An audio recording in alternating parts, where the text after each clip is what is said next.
Hello, namaste everyone. Thank you for joining in this fourth class of Vedic Astrology Foundations basic course. And,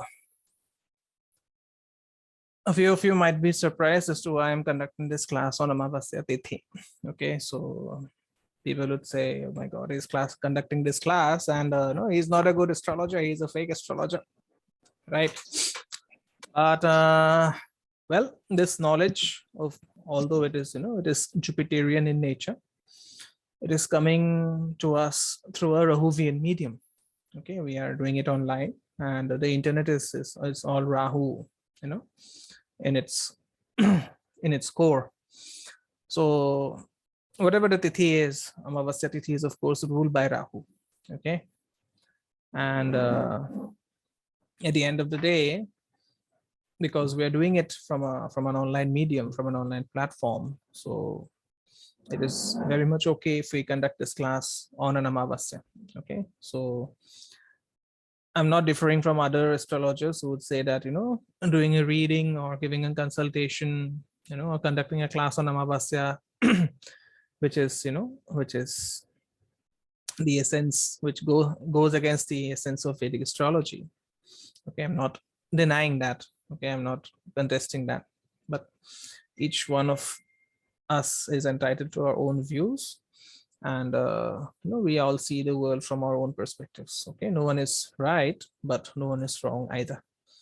Anyways, with that, let's start with the Shanti mantra. Om Sahana Bhavatu Sahano Bhunakatu Sahaviryam Karavavahai Tejasvinadadhitamastu Ma Vidvishavahai. Om Shanti Shanti Shanti. So this class, the fourth class of our series. Okay, so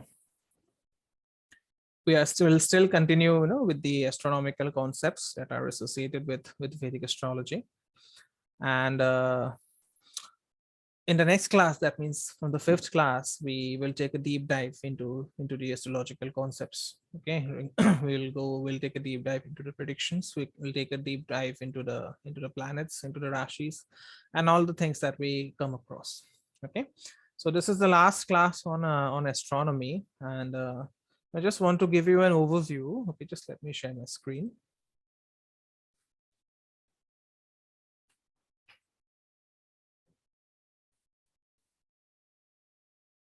So these are other astronomical concepts which are from the Vishnu Puran. Okay, so there are certain slokas that I have selected, and each point out to to how the conversation between Parashara and his disciple Maitreya. Okay, they appear in the second canto of the 8th chapter of Vishnu Puran. Okay, and we'll see how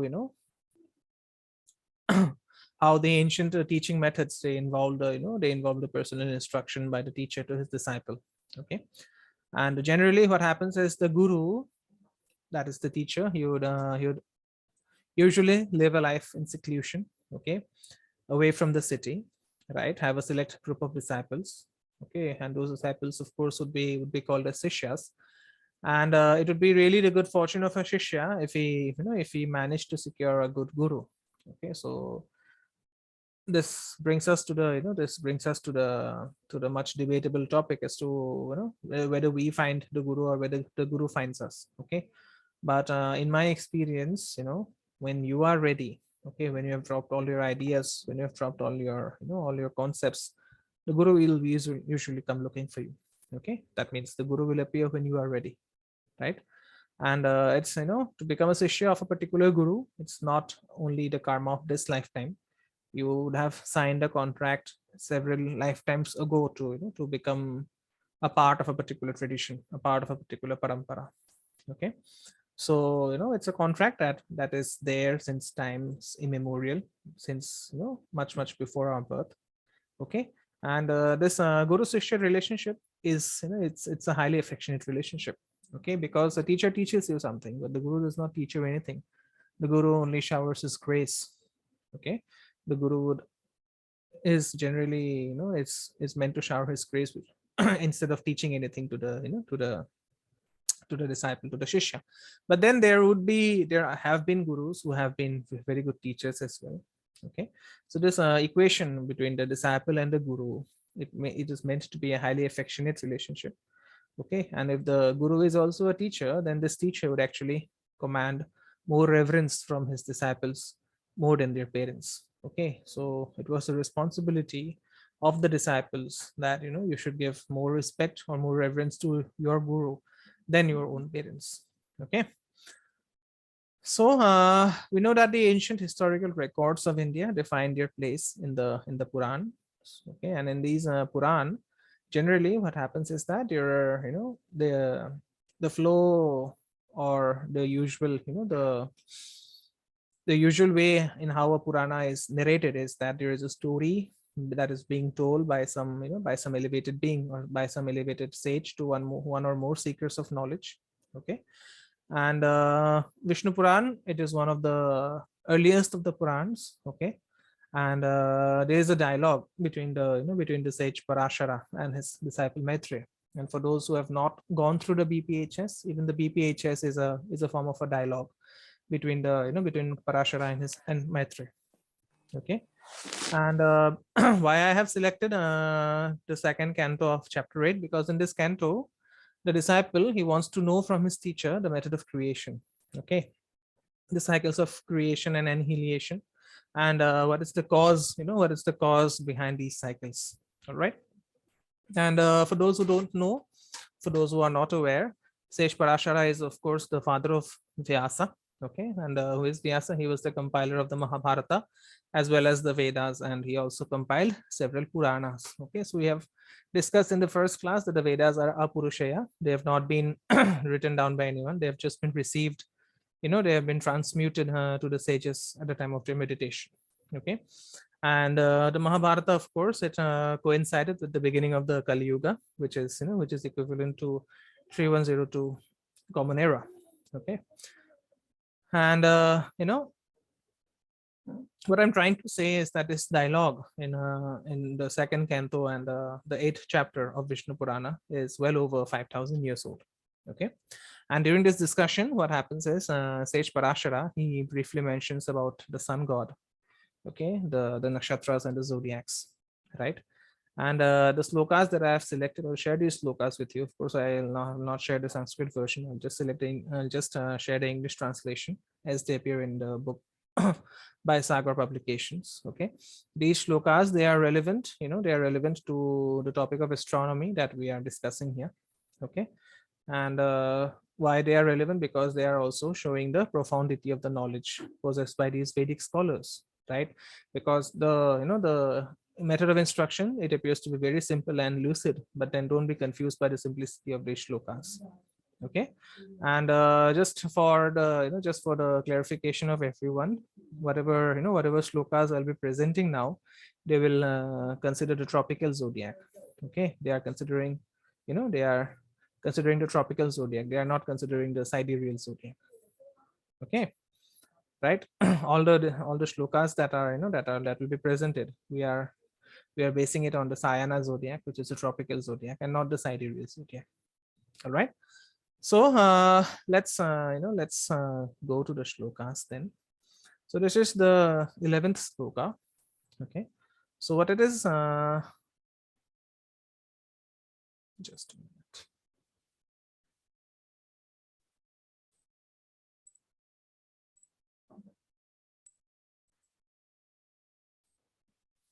Yeah, so the 11th sloka, it says that the sun god is the cause of occurrence of the day and night. He, for the liberated yogi, is the channel to higher regions. So this is what the shloka is saying. Okay, so what is this? What is this shloka trying to convey? Okay, it is actually conveying, that it is actually trying to convey the rotation of the earth. Okay, it is trying to convey the apparent movement of the sun across the heavens and around the earth that leads to the formation of day and night. So on first look, this seems to be very, very simple. Okay, but then if you look at the second part of the shloka, it actually corroborates with the view of the Bhagavad Gita that the souls who are liberated, okay, who find moksha, they are elevated to certain realms. And it is, the shloka is saying that these elevated souls, they take to the path of the sun to reach the higher realms. Okay, so what it is, what it is doing is that it is illustrating a very subtle truth through a, through a flavor of religious philosophy. Okay, so this is a very common method. This is a very typical Indian way of teaching. If you look at all the, if you look at all the Puranas, the Vedas and everything, okay, particularly the Puranas and the Upanishads, you'll find this method. Okay, there would be a, there would be a way of presenting very subtle truths through some religious metaphors. Okay. Shloka 12. What it says is that, oh my, the sun god remains in the regions in mid-heaven at midday, in the, just a minute, yeah, in the opposing ones at midnight. Okay, so what is mid-heaven? Mid-heaven is it refers to any place in the meridian which is crossed by the sun at midday. Okay, and for those places which are located exactly opposite, the same position will be achieved at where? If the, if the sun crosses the midheaven at midday, then the places which are located exactly opposite, the same position will be, will be achieved at midnight, right? So when the sun is at midheaven, which is of course the zenith, okay, so if it is the zenith for a given place, then, by whatever we have discussed, then the place that is located exactly opposite, it will be a nadir for that place, right? So in any horoscopic chart or in any, in any horoscope, the midheaven, it indicates the 10th house and the nadir will indicate the 4th house. Okay, so this was actually discussed in the previous classes, right? Then shloka 13 and 14, what it is saying is that in a similar manner, sunrise and sunset are opposite to each other. O Brahmin, residents of all directions and angles, where at the end of the night they see the sun, they call it sunrise, and where at the end of the day they see the sun disappear, they call it the sunset.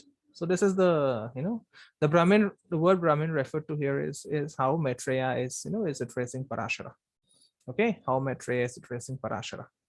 Okay, so what is happening is that, just as the zenith and the nadir are opposite positions, so, so are the sunrise and the sunset. Okay, and the sunrise and the sunset, we know that they are different for different places, right? And these are actually terms which are used by different people for convenience to describe what looks like the appearance and disappearance of the sun.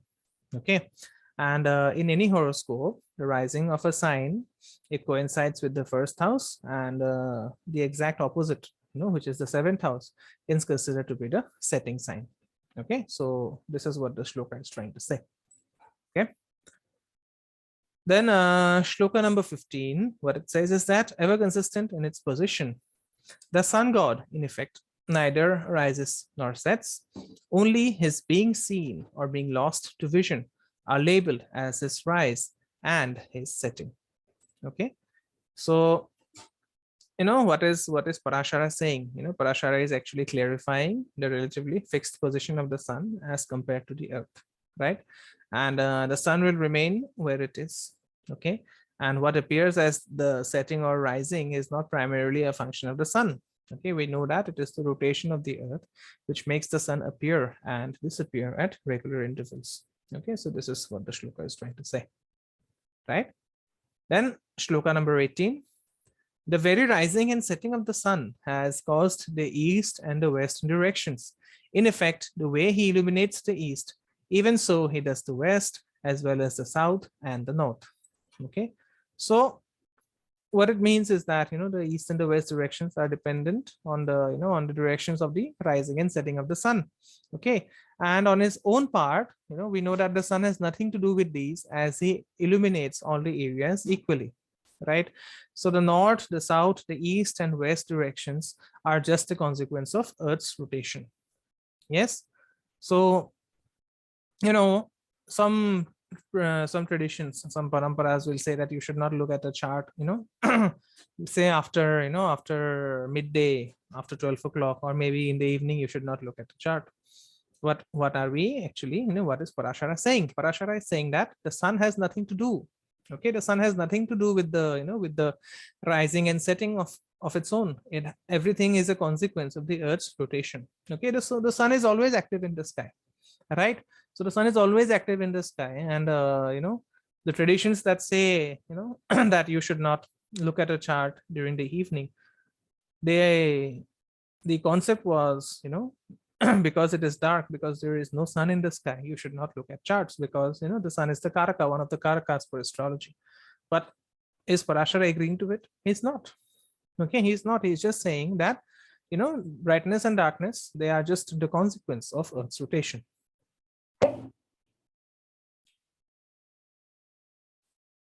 All right. So we come to sloka number 26. Thus, when after reaching the middle of the Pushkara Dvipa, the sun traverses the 13th part of its apparent course around the Earth, its movement is considered to be of one muhurta. So what is muhurta? As I said, muhurta is a unit of time, which is roughly equal to 45 minutes. Okay. And what Vishnu Puran says is that it is equal to 1/30th part of the duration of a day night. Okay, which is approximately 60 ghatis or 24 hours. Okay. So as I said, the muhurta is equal to 2 ghatis. Okay, if you I said that the muhurta is approximately equal to 45 minutes, but if you take this calculation that is mentioned in the Vishnu Puran, then the calculation would be approximately equal to 48 minutes, because 1 ghati is 24 minutes, which we had looked at in the previous class. Okay. Shloka number 27. O Dvija, like one revolving at the circumference of a potter's wheel, this sun traverses all the 30 parts of the Earth, that is 30 parts of the zodiac, in one day and night. So Dvija means someone who is born twice, and all Brahmins, Parashara is being referred to as Dvija by Maitreya. Okay. So what Maitreya is, as I said, the muhurta is a unit of time, and it is not an arc of the zodiac, right? And since the movements of the sun as well as other planets is not uniform or linear, the sun need not traverse an arc which is equal to 1/30th part of the zodiac in one muhurta. Okay. So, but then what we know is that during one day or night, the sun will go around the Earth once. That is something that we know. Okay. So what is being tried to, what the Rishi is trying to convey is that there are 30 muhurtas in a span of one singular daylight. Okay. Shloka number 28. O Dvija, at the beginning of the Uttarayana, the sun first of all goes to the Makara Rashi, the sign Capricorn. Thereafter he goes to Kumbha, Aquarius, and Meena, Pisces, traversing one Rashi after the other. Okay, so again, this is Dvija is being referred to Parashara. Okay, so we know that Uttarayana is the northerly course of the sun. It begins when the when the sun enters Capricorn around 22nd of December. Okay, that is when the maximum south declination of 23 degrees something minutes has been achieved. Okay, and that is the reason why you will see even very reputed astrologers like Narasimha Rao, PV Narasimha Rao ji, saying that you should actually consider the tropical zodiac for these events. Okay, for predictions and other other Vedic astrology calculations, you consider the sidereal zodiac, but for for events like Uttarayana or Dakshinayana, you should always consider the tropical zodiac. Okay, so tropical zodiac, as I can see, it has been vilified by most Vedic astrologers, saying that it has got no use and things like that. But both of it have its own importance. Okay, sidereal zodiac as well as tropical zodiac, they have their own importance, right? So what happens during Uttarayana? The northern hemisphere will have the shortest day and the longest, and the longest night, right? And then after that, the sun will pass through Kumbha and Meena. Okay, so this is how the zodiac, how the sun traverses each Rashi of the zodiac. Okay. Then Shloka 29, having severed of all these three Rashis, the sun, equalizing the day and night, takes recourse to a balanced pace at the beginning of the sign of Mesha. Okay, so what it is saying is that the sun will the sun, while entering at the time of entering its sign, okay, the time of entering its sign of Mesha, where it gets exalted, it causes a balance. Okay, it causes a balance, right? And this happens around 21 March. Okay, so when we know that, you know, the day and the night are equal, and this happens because the sun has attained zero declination. Okay, so generally what happens is that, you know, in generalized discussions, the planets are considered to be as masculine. Okay, all the planets, all right, they may have feminine characteristics, but all the planets are considered to be masculine. Okay, and the rashis, they are considered to be feminine. Okay, and whenever any planet passes through any rashi, okay, it is actually considered to be an act of savoring or relishing. That means, you know, just like someone, someone does sexual intercourse, actually that, you know, every time, you know, a planet enters a particular rashi or a zodiac, it is, you know, it is getting a taste of that zodiac by means of sexual intercourse. Okay, so it is an, you know, it is an act by the planet of, you know, it is an act of savoring or relishing these rashis by these, you know, these feminine rashis, that is by these masculine planets. Okay, then we have shloka number 30 and 31, right? So what Parashara is saying, that thereafter the night progressively shortens and the day lengthens. Quitting the Mithuna or Gemini Rashi after traversing Mesha and Vrisha, that means it is in Taurus, having attained the culmination of Uttarayana, he reaches the Kark or Cancer Rashi and begins the Dakshinayana. Okay. So we know that, you know, we know that 0° Mesha is the position of vernal equinox. Okay.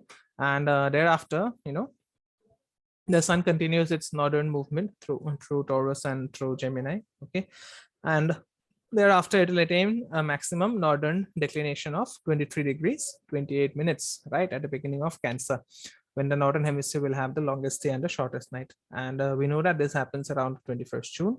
So this is the day of the Dakshinayana. That means the, you know, the commencement of the southerly course of the sun.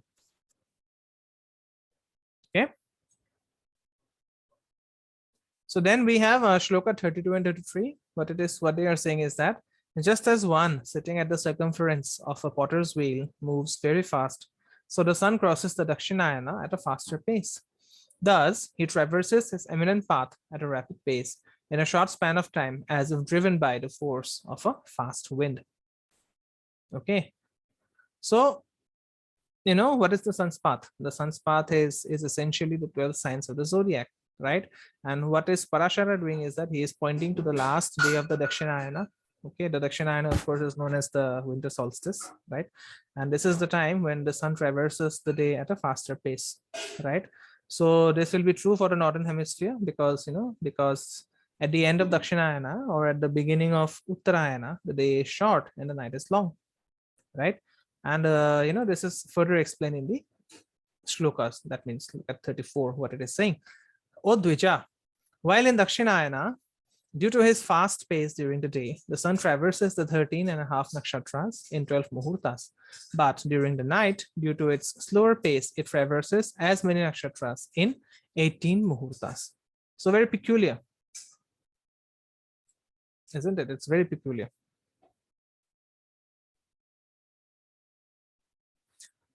If you look at the shloka, during the night, due to its slower pace, it traverses many nakshatras in 18 muhurtas. Okay.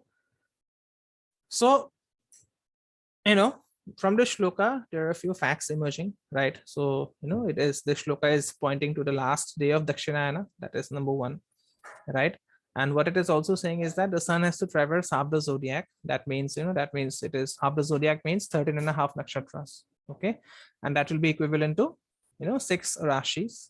And the sun traverses half the zodiac during the daytime and the remaining half during nighttime, right? And the shloka is also saying is what the shloka is saying is that at the end of Dakshinayana, the day is the shortest. Okay, the day is the shortest and the night the longest, right? And the 6 signs of the zodiac that emerge at the horizon during the daytime, one after the other, will do so at a faster pace. Okay. And since at the end of the Dakshinayana or at the beginning of Uttarayana, the beginning of Uttarayana, it coincides with the sun's entry into Makara. right, into the sign of Capricorn. So the 6 signs that start from, that starts from Capricorn will have a shorter duration, while the remaining 6, that means from Cancer, will have a longer duration. Okay, so we had, we had studied that the signs of the signs from Cancer to Sagittarius, they are the signs of long ascension, while those from Capricorn to Gemini, they are the, they are the signs of short ascension. So we've done this in the previous classes, right? And at the time of winter solstice, okay, the signs of long ascension, they will rise during the night, and those of short ascension, they will rise during the day. Okay, and the other shlokas that we have studied, okay, before this shloka, they will, they are actually being applicable to the northern hemisphere. Okay, so if they're applicable to the northern hemisphere, what will happen? What happens is that for the southern hemisphere, the reverse will be true. Okay, so for the southern hemisphere, the signs from Cancer to Sagittarius, they are the signs of short ascension, and those from Capricorn to Gemini, they are of long ascension. Okay, so what this also means is that the longest day in the northern hemisphere will coincide with the shortest day in the southern hemisphere, right? Or the longest night in the northern hemisphere will coincide with the shortest night in the southern hemisphere. Okay, so if you look at, if you trace the geographical history, if you trace the history of the Puranas, it says that, in the Mahabharata, it says that Parashara, he had his hermitage in some part of North India, okay, where the duration of the day can actually reach up to 12 muhurtas. That means 9 hours and 36 minutes. And the duration of the night could reach up to 18 muhurtas, which is 14 hours and 24 minutes at the end of Dakshinayana. Okay. Shloka number 35. The sun moves at a lower pace during the Uttarayana, like one settled at the middle portion of the potter's wheel. So this, just like the previous sloka, so this sloka is pointing to the end of the Uttarayana, okay, or the summer solstice, which is, which is being meant here. All right. Okay, there's some noise going on. Yeah. All right, let's take a break for 5 minutes. I'll continue after 5 minutes.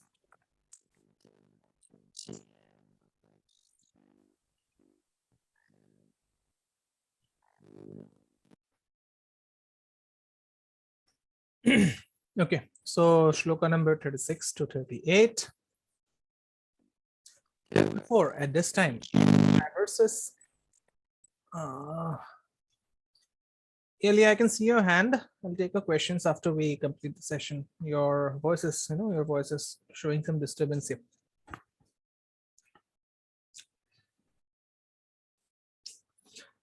So what it says is that, therefore, at this time, he traverses a smaller circumference of the earth in a very long time, so that the last day of Uttarayana is a duration of 18 muhurtas.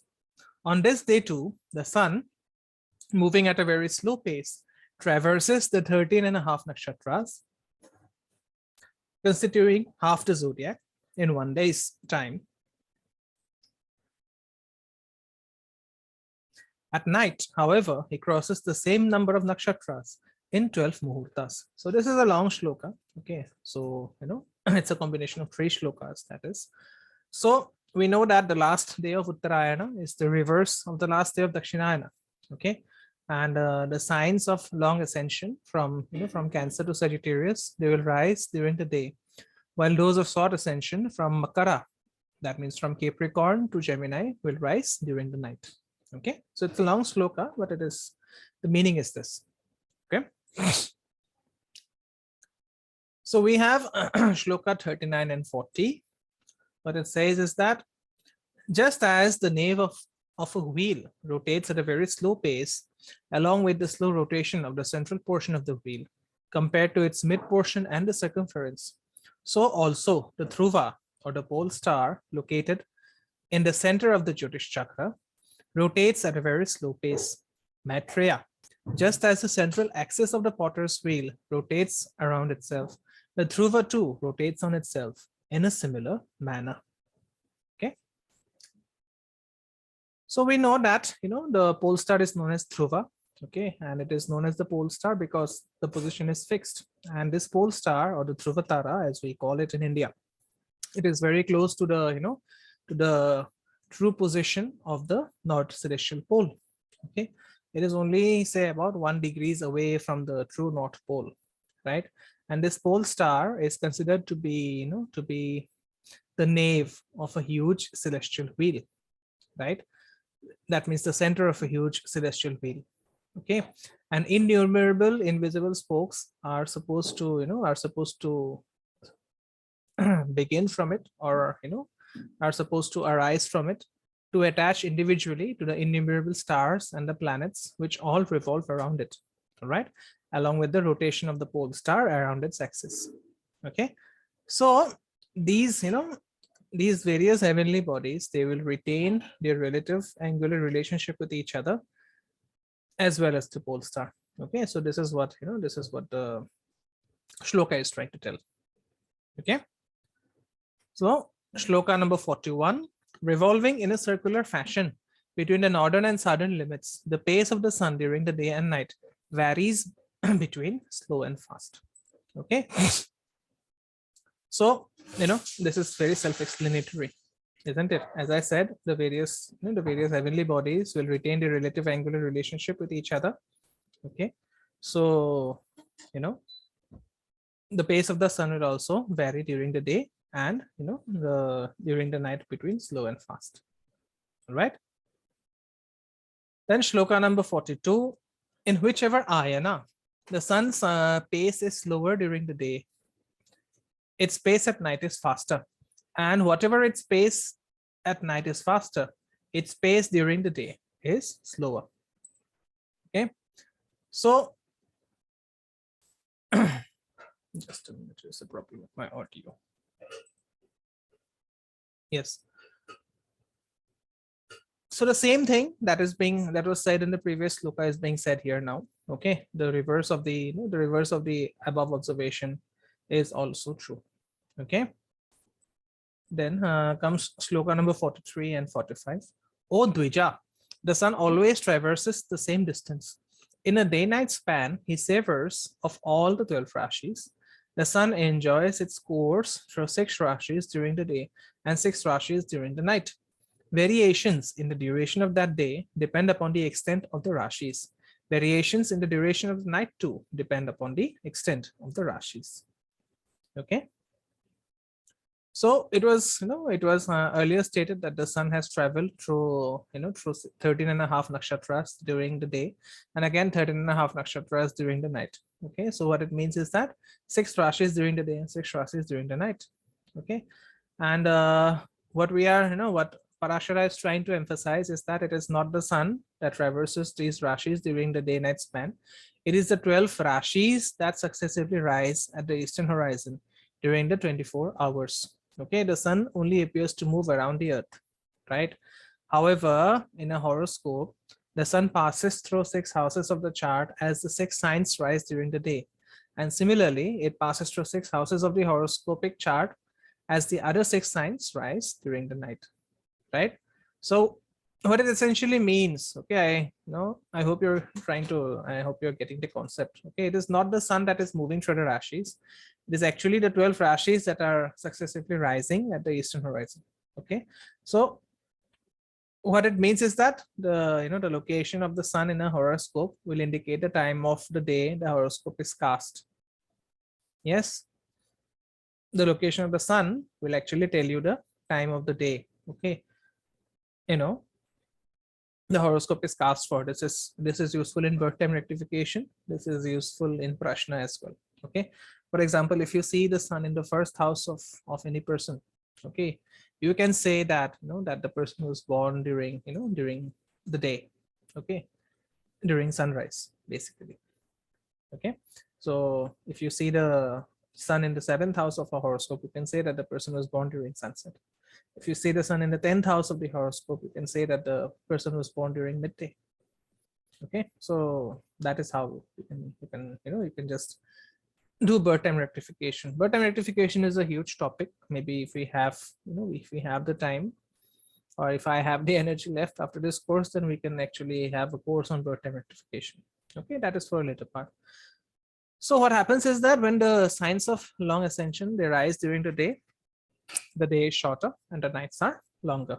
Okay, and when the signs of short ascension rise, the day is shorter and the nights are longer. Okay, so then shlokas 46 and 47. Upon his course through the rashis depend the proximity and brevity of the day and night. While at the end of Uttarayana, the sun's pace is faster during the night and slower during the day. During the concluding part of Dakshinayana, the reverse is true. So we are pointing to the same concept over and over again. Okay, and the reverse will happen for the southern latitudes. Okay, so what is happening is that why is Parashara repeating this concept over and over again? Because there is a lot of significance in this. Okay, if when we take a deep dive into astrology, we will actually see that these are the same concepts that will keep coming up again and again. That is the reason why why Parashara is emphasizing so much. Okay, sloka number 68. Sun's entry into Karka or Cancer is called Dakshinayana, and his entry into Makara indicates Uttarayana. So this is very self-explanatory. I don't need to explain this, right? 69. Brahmin, the day-night consisting of 30 muhurtas that I have already discussed or I have already described. Such 15 day nights constitute a paksha.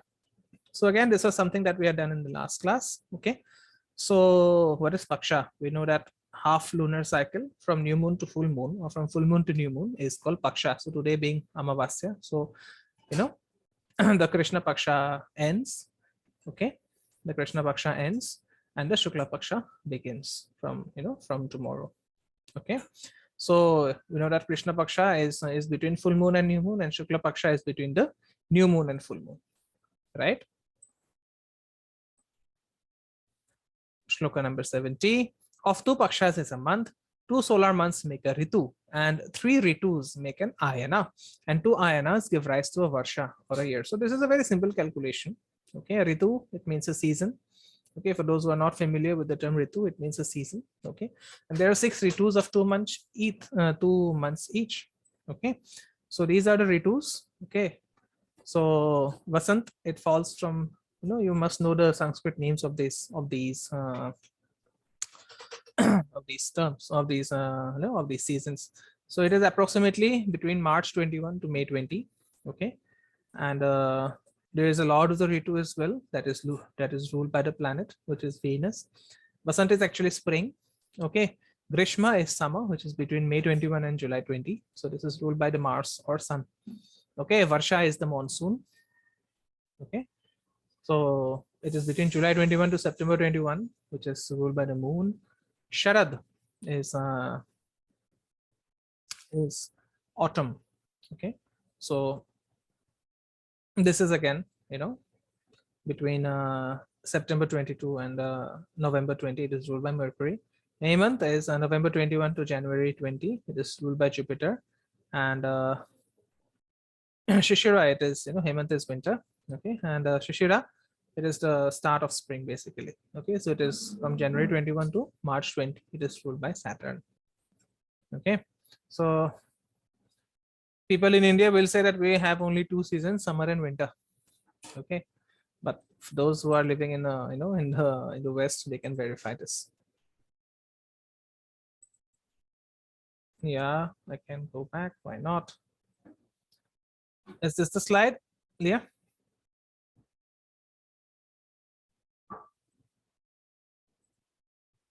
The yellow one in that case. This one? Okay, the Ritu one. This one.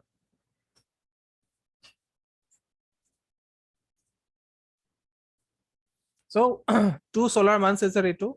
Okay, 3 Ritus will make an Ayana, and 2 Ayanas will give rise to a Varsha.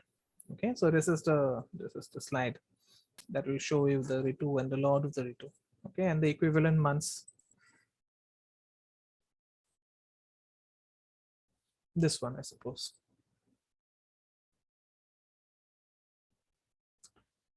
So the Ayana, it comprises the 6th month period of the, of the northerly course of the sun, which is the Uttarayana, or the Dakshinayana, which is the southerly course. Okay. And these two Ayanas, or 6 months approximately, will make a year. Okay. And the sun in Uttarayana, it corresponds with the 3 ritus, which is Shishira, Vasanta, and Grishma.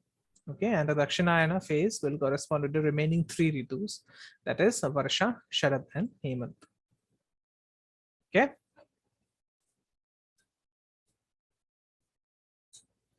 Shloka number 71. Okay, so 5 types of Varshas.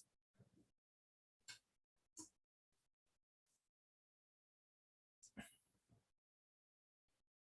think she's trying to make notes. I'll send the slides in the group. Yeah. Okay. Yeah. Okay.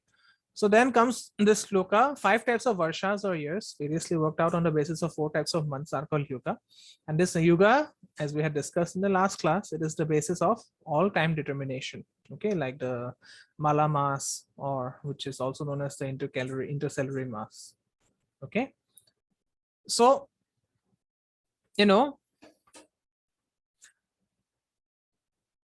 a year, we know it comprises of around 366 days. Okay, so during this period, okay, during this period, there are the yuga that is that is mentioned here. Okay, the yuga that is mentioned here, so it will have 1830 days. Okay, this concept, which is the which has been described as a 5-year cycle, this is different from the yuga that we had discussed in the first class.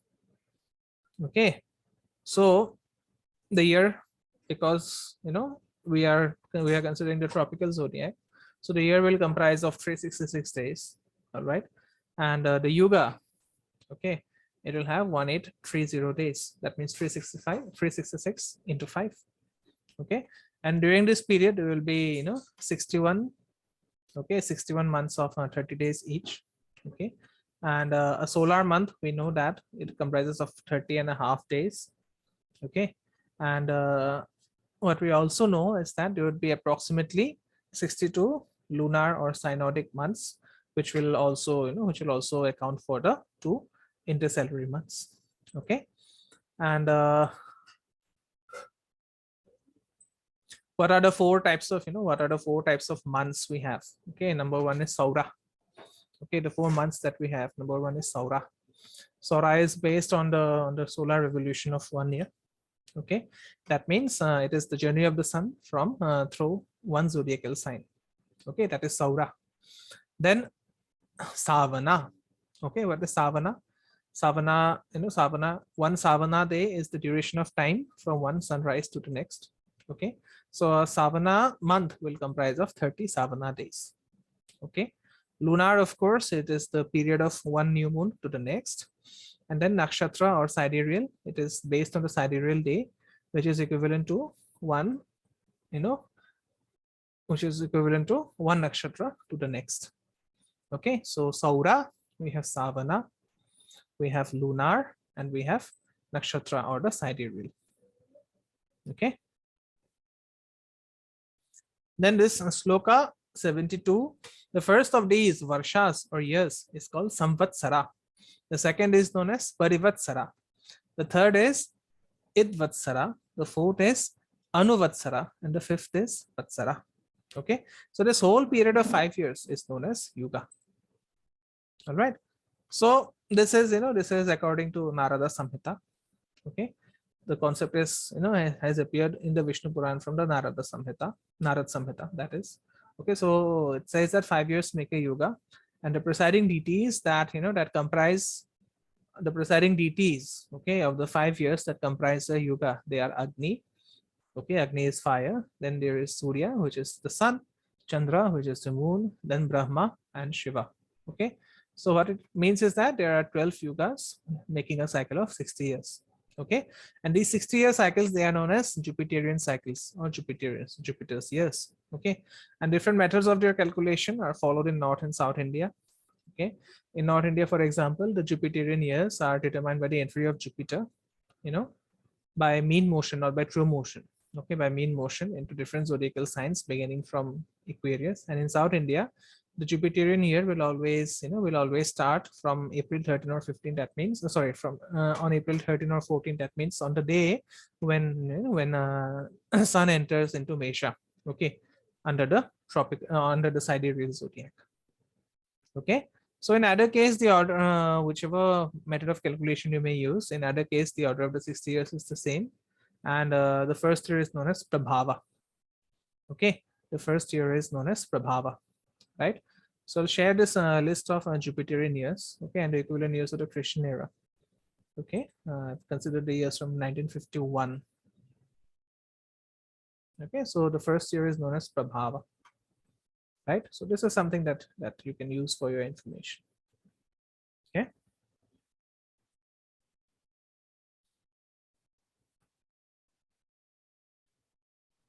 Sir, what is this used for?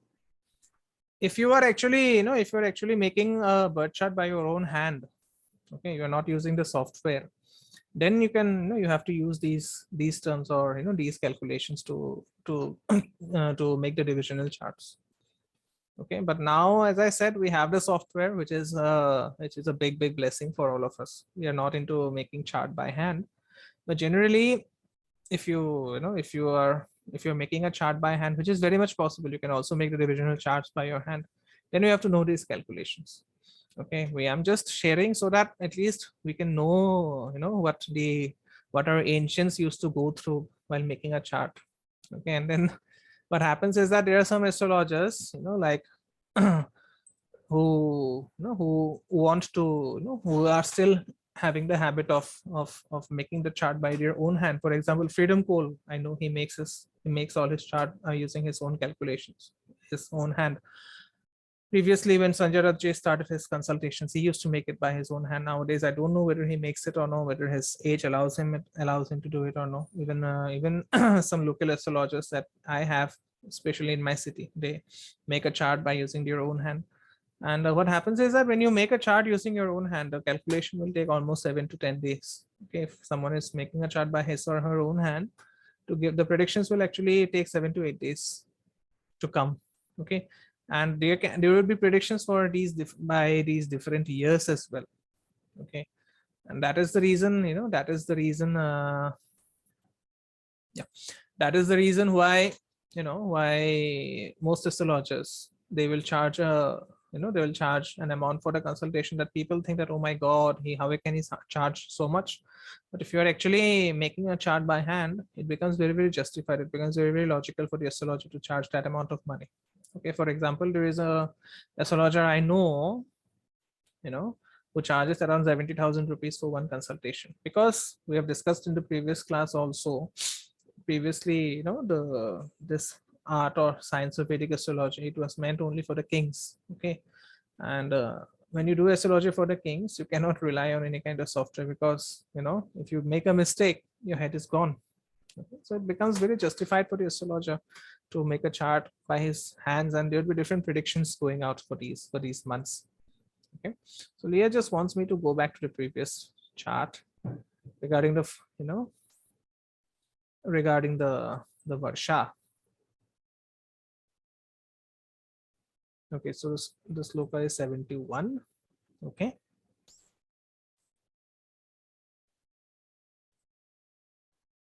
yeah, the 4 types of months. Okay, so one is Saura, right? So Saura is based on one solar revolution.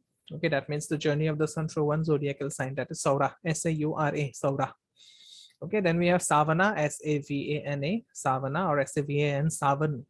Okay, so one Savan is the duration of time from one sunrise to the next. Okay, so one Savan month will comprise of 37 days. Then we have Lunar, which is the period from one new moon to the next. And then we have the Nakshatra. Okay, that means the sidereal day, which is equivalent from one nakshatra to the next nakshatra. Okay.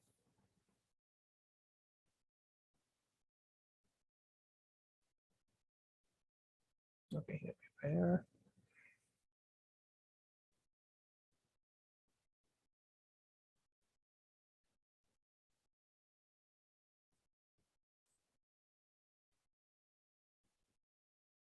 Yes, 27 nakshatras will make 1 month. Yeah. Yeah, the time period for from 1 nakshatra to the 27 nakshatra will make 1 month. Okay. So shloka 76 to 79.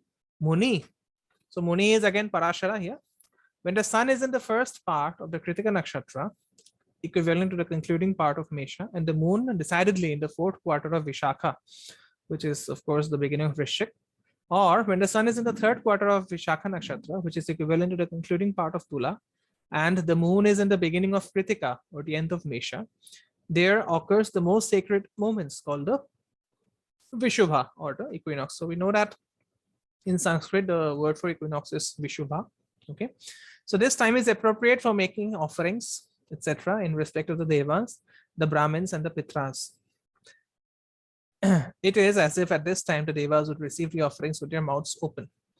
One who bestows charities at the time of Vishubha himself achieves satiation. So this is one important, shloka that you can use for your remedies, right? If you need to perform a, if you want to perform the remedy of a problem that is not getting solved, then try to do it at the day of the equinox.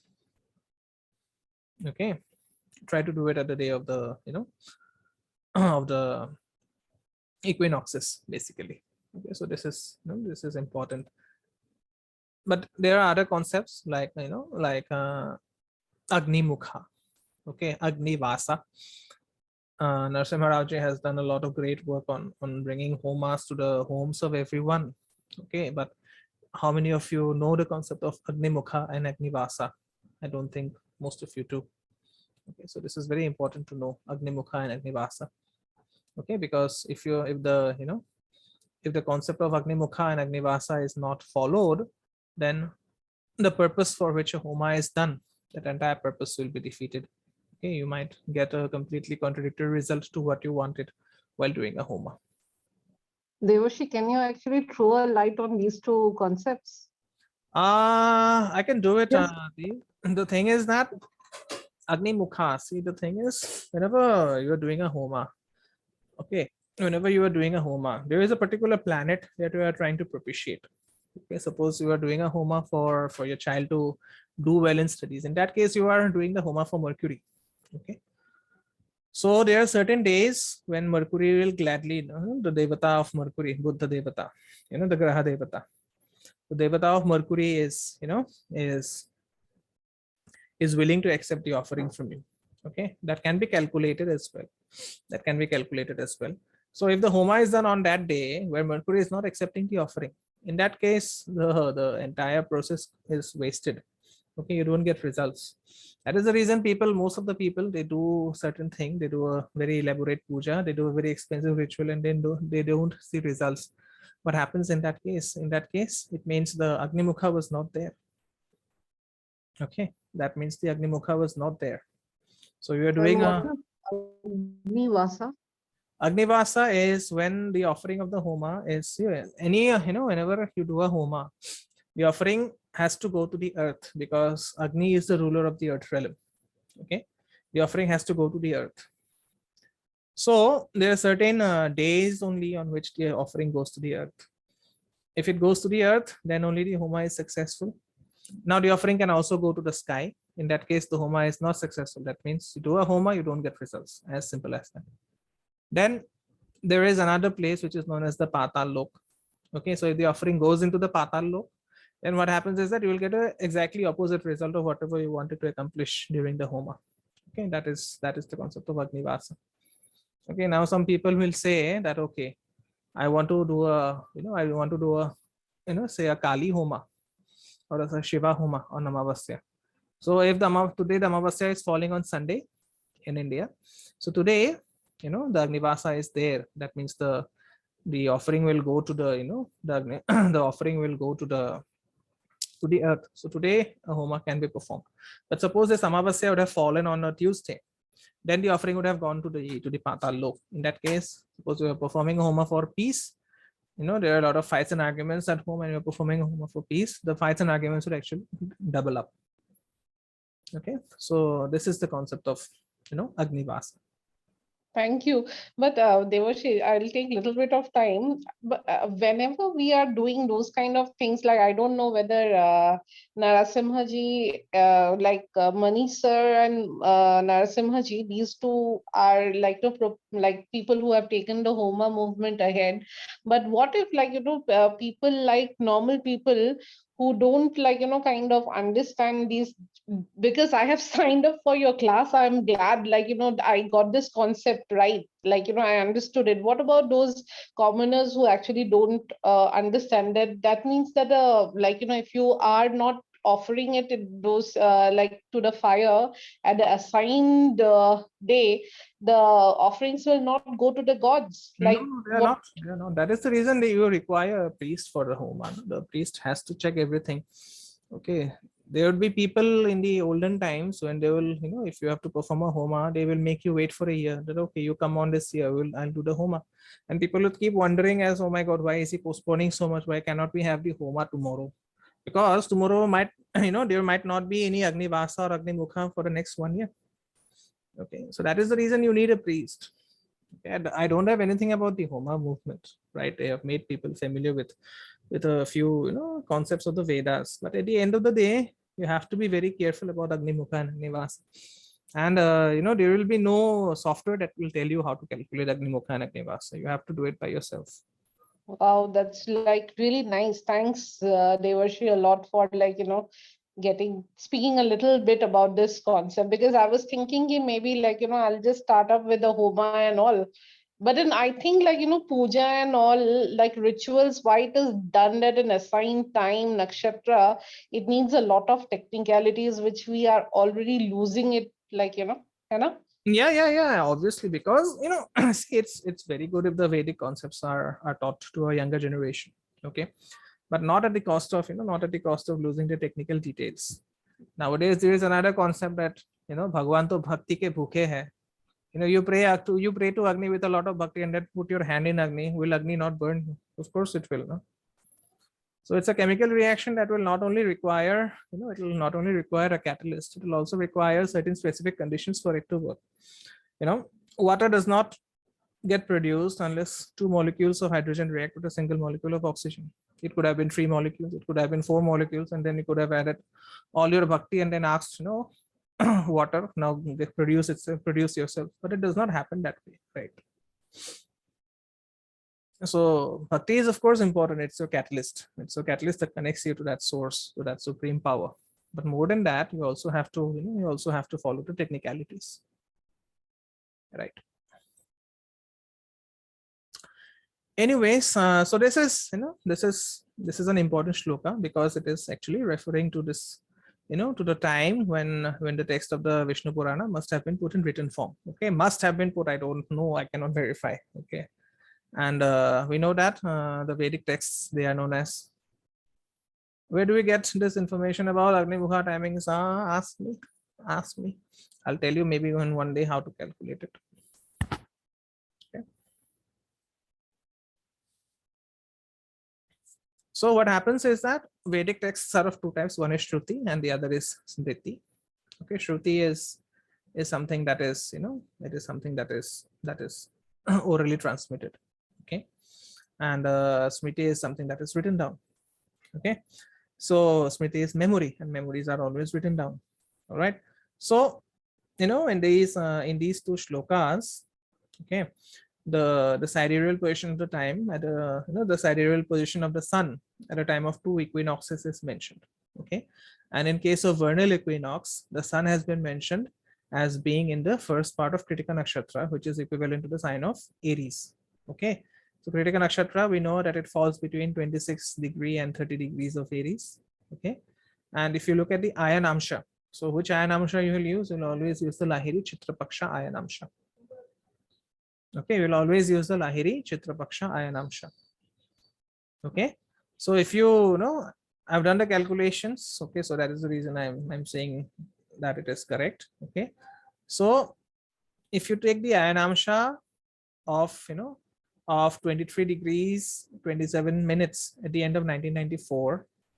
Okay, so we get this we get the tropical position of the sun at 50 degrees 27 minutes. Okay, between 50 degree 27 minutes to 53 degrees something minutes. Okay, so we know that the vernal equinox, it occurs at the tropical 0 degree of Aries. Okay, so because the Ayanamsha is calculated based on the on the wobble of the earth. Okay, so this first point of Aries has has receded from, just a minute, Ayanamsha. I think I had spoken about this Ayanamsha, the wobble of the earth that causes the apparent difference in the in the in the calculations. Okay, if you are confused, then I would advise you to look at the previous classes. Okay, so what is happening is that this first point of Aries would have receded anywhere between between 50 degrees to 53 degrees, since the Vishnu Purana must have been compiled. Okay, and the precision. Okay, if you don't remember the word, if you are confused with the word Ayanamsha, I had explained something which is known as the precision of the equinox.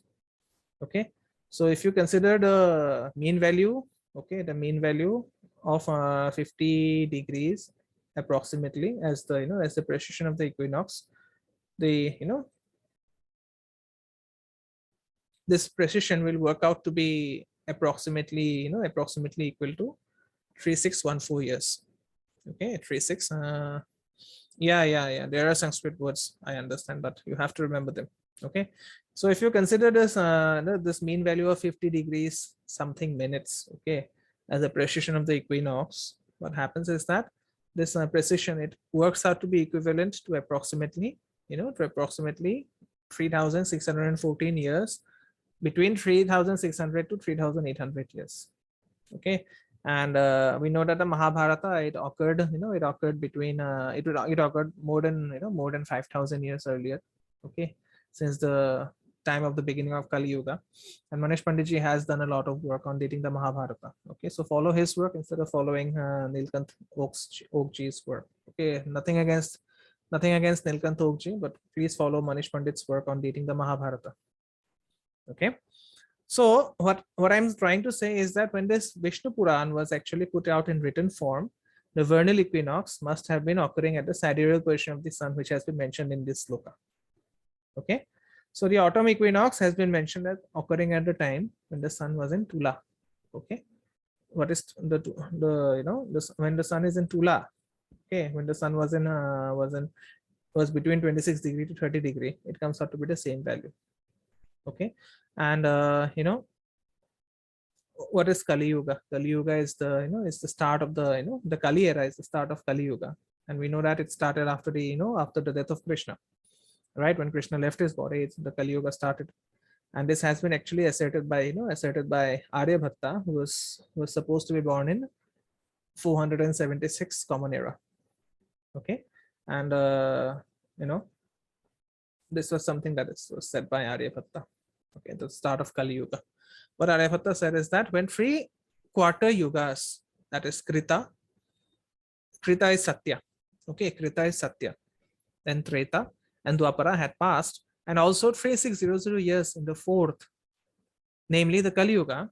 Then 23 years passed after my birth. So this is a cryptic thing that was said by Kali Yuga. Okay, so assuming that, sorry, by Aryabhatta, this is a very cryptic thing that was said by Aryabhatta. And assuming that Aryabhatta was born in 476 AD, okay, if we add 23 years by this shloka, if we add 23 years to 476, so we get what? We get 499. Okay, now subtract 499 years of this Christian era from from the total Kali years at that time. That means subtract 499 from 3600. You will have the value of 3101. Okay, and even the Mahabharata mentions that the beginning of Kali Yuga coincides with the year 3102 Common Era. Okay, so I'll not bore you with more of astronomy. Okay, we'll take a deep dive into real into predictive astrology the next class. We'll just stop my share, and if anyone has a doubt, most welcome to ask.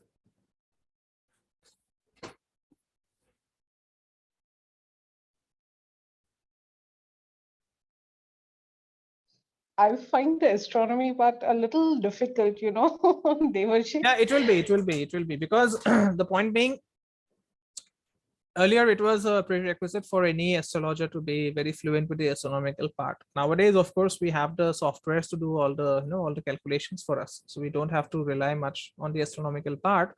But because I wanted this course to start this entire thing from scratch as to how all the concepts have originated, so that is the reason I just covered the astronomy part, so that at least people can say that, okay, we have learned something that was, that was taught to the ancients. Okay, I could have jumped straight into the predictions, but I did not do so. But of course, next time we go directly into the planets and the houses.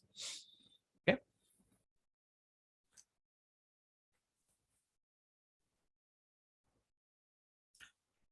All right then. I don't see any questions coming up here.